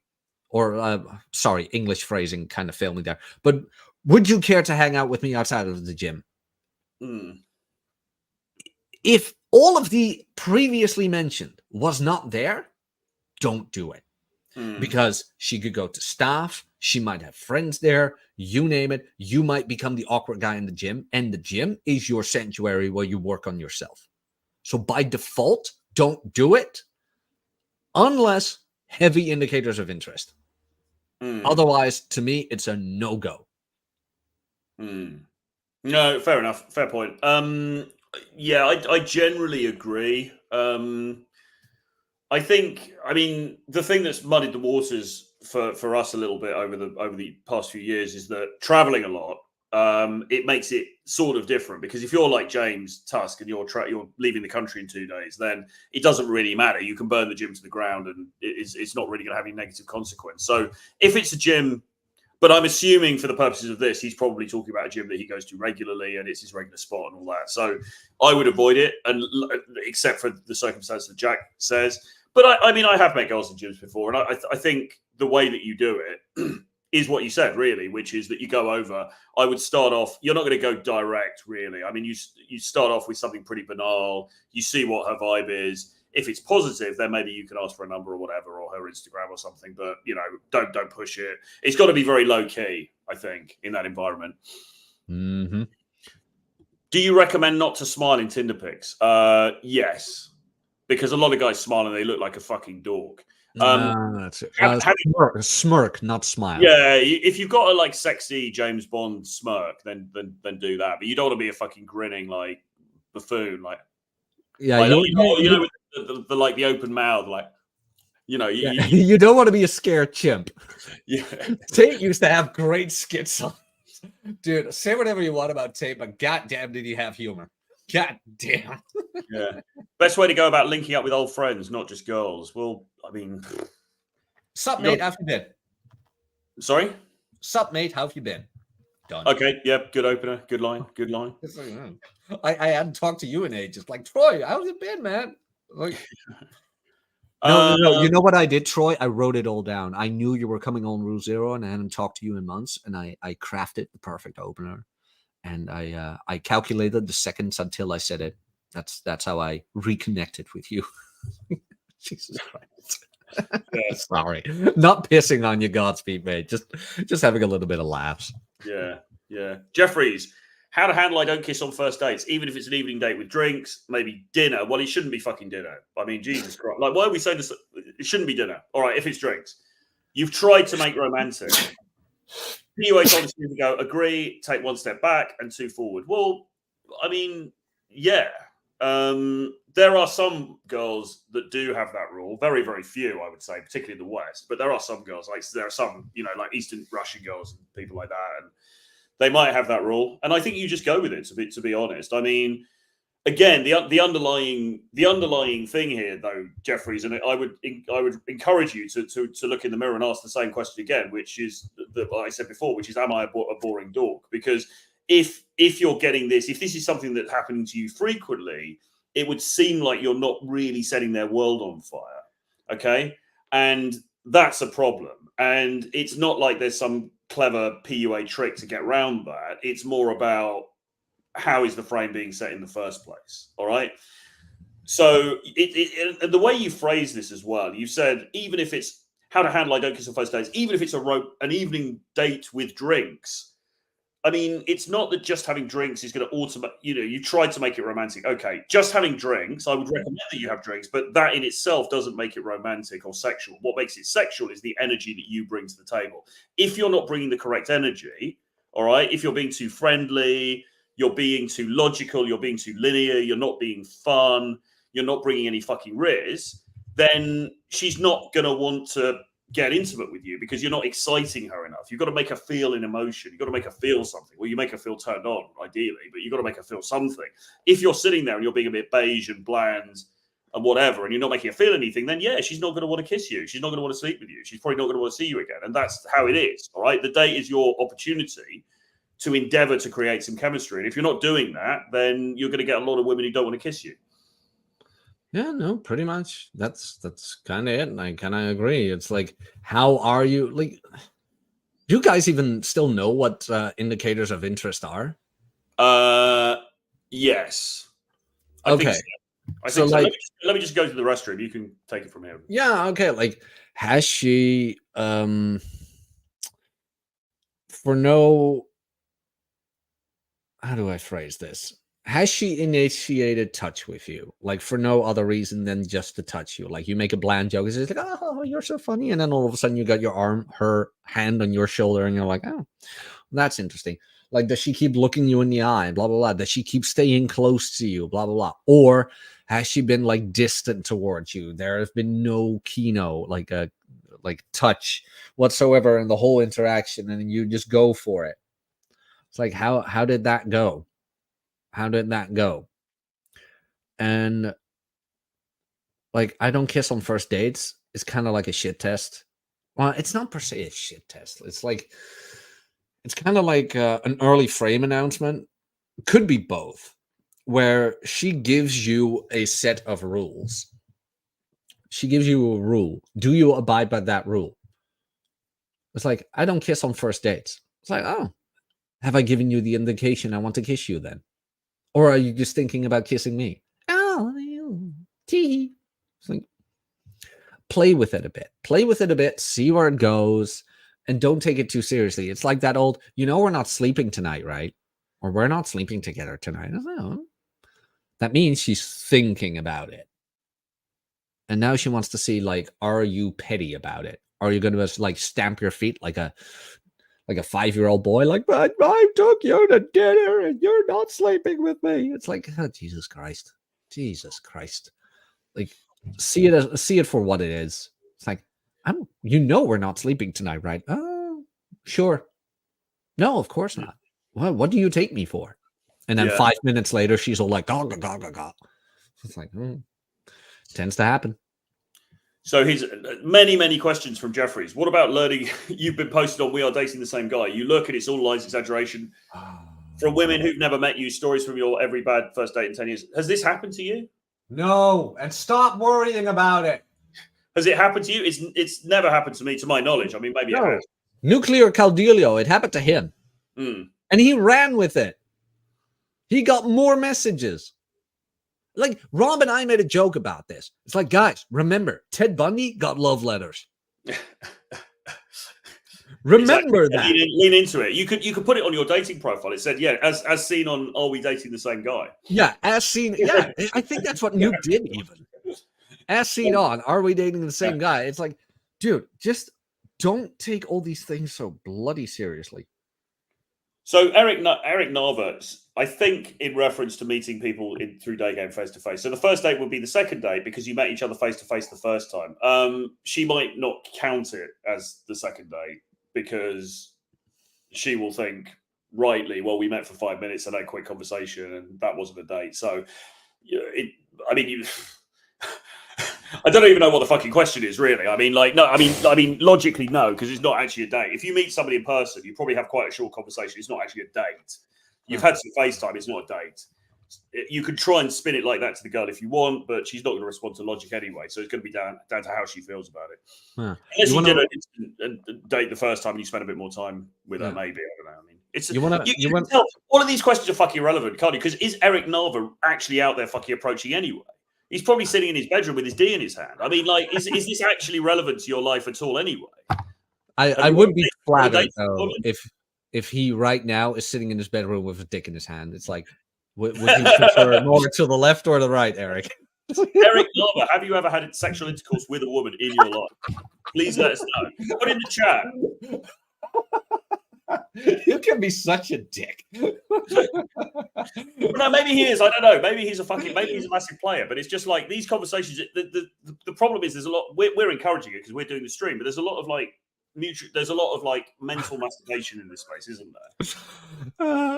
Oh God. God. All right. So Janice confirms she's a real woman. Eric Narvo again. What's wrong with this guy? Eric, you're too logical. What's wrong with ice cream? Because when I was saying don't do ice cream dates, he's like, what's wrong with ice cream? If that's the case, why do girls like ice cream? Well, ice cream. It doesn't mean it's an ideal. Where is she? Where is she? Janice. Bring back Janice. Hello, Janice. Hello. How have you been? Like, you're just admitting it right here. Like, yes, you're a real woman. That's good. I like them real, in all honesty. And you love ice cream. But after meeting, we don't have to meet at the ice cream parlor. We can meet in front of it. Problem solved. What's the problem? But she wants to taste the ice cream. That's the thing. She wants to lick it off you. Oh my God, dear Janice, I'm 33 years old. I need an adult. My God. Cougar. So, Lord Venom says, about the gym. The main reason I asked is because we have a common interest by being active and in shape. Yeah, okay. I mean, you know. Jeffrey says, I'm kind of a boring dick when I'm sober, unless I'm really in the zone. It's hard to banter and tease with someone I don't know without slipping up and offending her.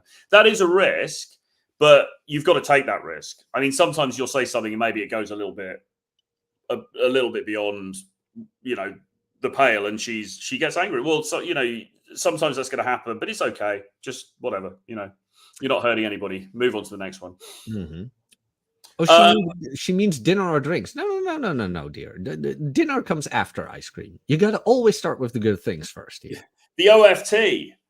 The OFT. He knows what's going on. This is all irrelevant. Women want a reckless bad boy who dies young, not a healthy gym rat with sensible ideas and a sensible income. It's boring to prime young hot women. I would actually agree with that, to be honest. No, but it's always like two extremes. Like, you can still be a healthy gym rat and be a reckless bad boy. Many reckless bad boys actually do go to the gym a lot. Yeah. It's like, you can still, become T-Rash. Filipino working got it. Become T-Rash. You know what T-Rash is? No. So, okay, Cappy always has archetypes. And he has one archetype like the black guy from the ghetto who's like ripped as hell and has 5 baby mamas and like 7 children with 3 different women. He calls him T-Rash. And then he makes fun of girls dating T-Rash. It's like, he left me with this child. Oh no, did you really expect him to stay? You thought T-Rash would stay with your dumb ass? It's like, oh god. Here, see, Janice agrees. She is a very sensible woman. You are allowed to stay here. Janice can stay. It looks like you guys are going to set up a date before the end of the stream. So nah, I know she's a guy, but just to show the just to show the other guys, it's like, this is kind of how you do it. You just don't take it too seriously, and it's like, no, ice cream. If Janice wants to be in this stream, ice cream it is. And if she doesn't want ice cream, Troy will ban her. Absolutely. Just my fingers hovering over the ban button already, to be honest. So this seems to be, is this a lady? Patricia Courter? Or Courter Patricia? It looks like there's a female in the, I mean, it's probably another guy. Anyway, Troy, can you confirm this? There's a lot of tricking going on in South America. Most of the women there are hookers. Well, no. I mean, there are ladies of the night in South America, but I mean, it's a big geographical area. Are you saying that most of the women in South America are hookers? I mean, no, they're obviously not. There's prostitution there, but there's prostitution everywhere. So no. That's that was one. I can't remember who made the point, but he's like, you want to solve sexlessness in America? Get prostitution legal. It's like, my friend, prostitution is legal in the Netherlands, and it's still an issue here. It's like, it's not about the sex. It's for a lot of guys, and I have talked to a prostitute once. Interesting talk. But it's about the connection. Did you know that most clients of prostitutes just come there to talk? It's actually pretty apparently sad. Apparently so. But yeah, all right. Well, look, I think we've actually finally come to the end of the questions there, unless anyone's got anything else. So I'm going to have to go because I've got to go to the gym anyway. There's no chance of me, because, like, to be honest, right, the gym I'm going to now, there's a gym just over the road. It's very, like, old school, like, kind of almost weightlifter kind of gym. You do get a couple of women, but not many. It's mainly very rough-looking, angry-looking Eastern European men. So the chances of me, the chances of me chatting up a woman in there are extremely small, and I wouldn't do that anyway, because I'm with my wonderful girlfriend, who I'll be seeing later, and I'm an honourable guy. What can I say? Mm-hmm. I mean, why not? You're a very honourable guy. That's true, and this has been fun. It's been great catching up with you again. It's Absolutely been actually a really good stream. I hope we didn't go on for too long, man. I know we've been rattling through these. No, but that's the fun. Like, my streams. Like, I can rattle on for ages, and I just, at a certain point, I just look at the chat and like, chat's busy, and then somebody wants me to talk about that. Like now, Sensu for the Australian $7.99. Thank you very much. Sup, lads? What mindset should I take into approaching while losing fat? I find it difficult approaching knowing I'm not putting my optimal self forward. Look, it's not a bad thing to, like, you don't have to date, It's not like a must. But if you're like, oh, you know what? I want to date, then do it. losing fat, you are working on yourself. Approaching is part of working on yourself. Getting out there, being social is part of improving. But what you could do, and I've said this before and I will say it again, if you can't open the old man at the register, don't even try with a chick you think is hot and go from there. That's the mindset you should have, where it's like, I just want to talk to this person because she has something interesting. And then maybe if there's a click, you could go like, you know what? I had fun. Give me your number, or let me get your number, and then we'll get something going. Like yeah, I think as well, just sort of, none of us, I mean, look, we're all working on self-improvement all the time. There's areas, all of the key areas, money, muscles, game frame, whatever, right? That we should be working on them the whole time, all right? And I don't think you ever reach a plateau. There's always further you can go. So I think it's like, as long as you're working on it, you think, right, I know I've got this issue. I am working on it. I'm doing stuff on it every day.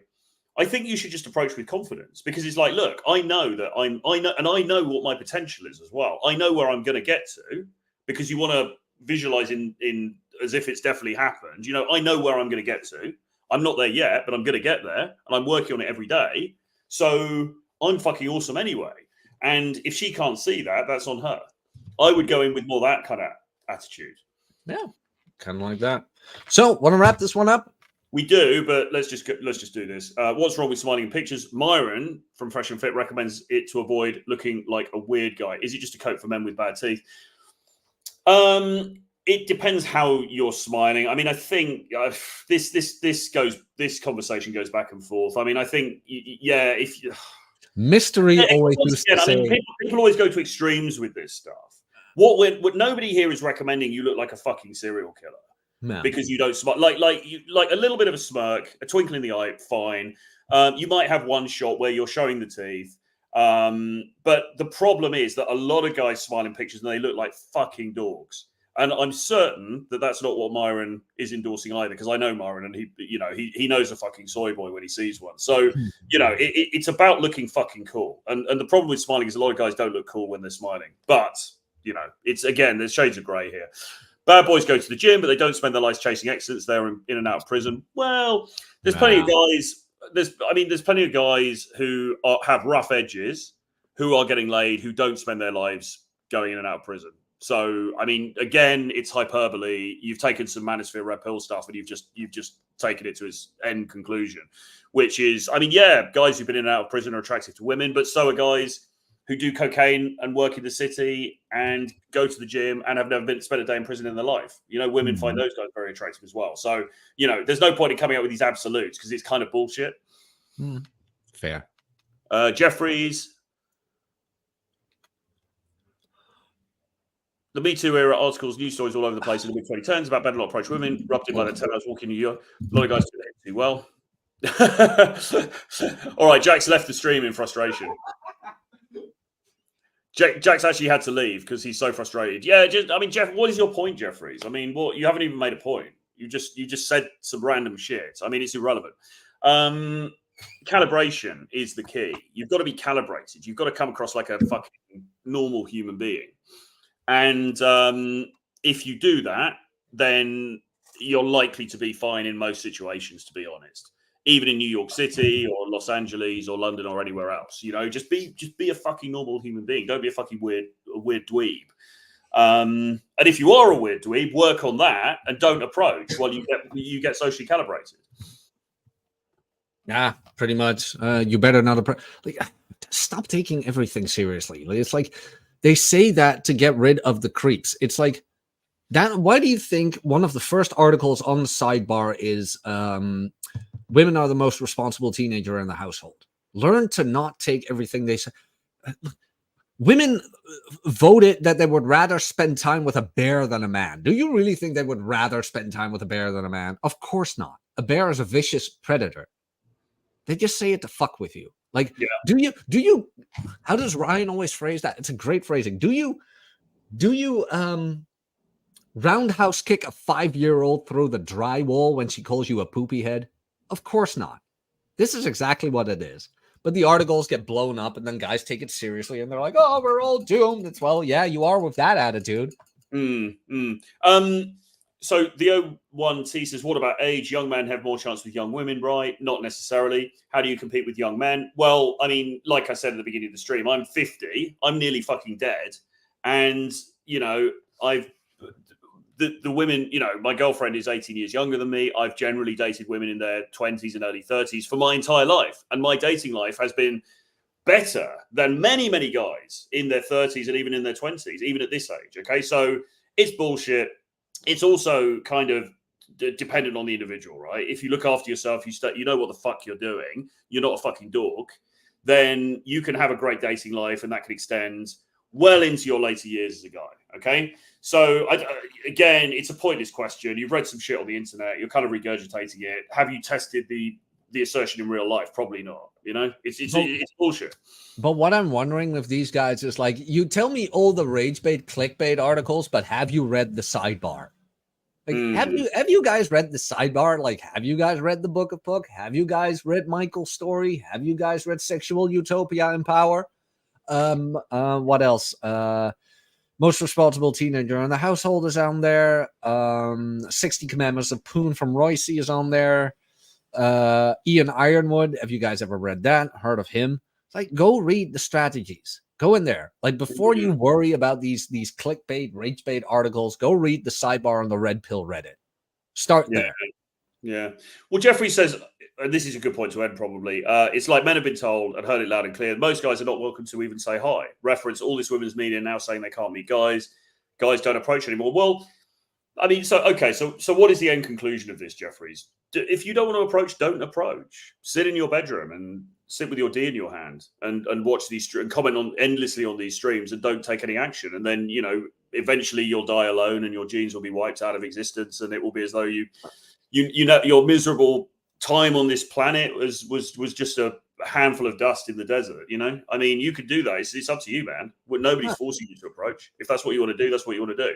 But the reality is we only get one shot at this life, and the people that take action tend to get the things that they want, and the people that don't take action absolutely don't get the things that they want. So it's down for each of us to decide what they want to do, basically. I mean, if a long-haired Dutch boy who collects shiny cardboard and plastic building blocks can do it, I mean, why can't you? Let's be honest here. Exactly. And on that note, let's cue the music. Dark Troy roasting someone. All right, guys. Thanks everyone for tuning in. It's been a great stream. We will see you again very soon. Two skinny guys with cleavage will be out soon on Audible. And yeah, see you later, guys. Have a good one. See you later. Cheers.